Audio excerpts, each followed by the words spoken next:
Кыйроонун алдында текебердик келет. Булардын алдында менменсингендик келет. Мыйзамсыздарды айырмалап турган текебер көз менен менменсинген жүрөк күнөө. Адамды өзүнүн текебердиги кемсинтет. Ал эми момун адам урматка ээ болот.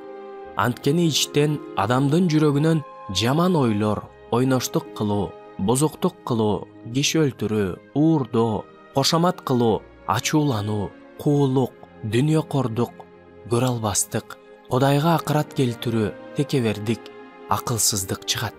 Мына ушул жамандыктын баары адамдын ичинен чыгып, аны арам кылат.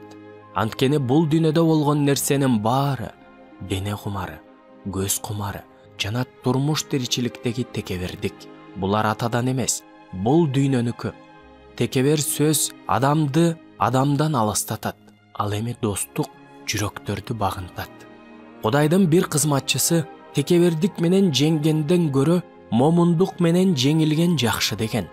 Текебер адил адамдан көрө момун күнөөкөр болгон жакшы. Жакшы сапаттар менен мактангандан көрө момундук менен күнөөңдү мойнуңа алган жакшы. Текебердик бул сүйүү сезимин бурмалоо жана башкалардын кадыр-баркын тануу. Текебердик бул өзүн өзү алdoодон улам пайда болгон, өзүнүн наадандыгын күбөлөндүргөн маанисиз кубаныч. Текебер адам өзүндө жок сапаттар менен мактанат. Кудай күнөөлөр үчүн чын жүрөктөн өкүнгөн момун күнөөкөрдү жакшы көрөт жана өзүнүн күнөөкөр экенин мойнуна албаган текебер адил адамды четке кагат. Момун күнөөкөрлөр жакшы иштери жок эле акталышат. Ал эми адил адамдар текебердик үчүн жасаган көп жакшы иштерин жууп салышат.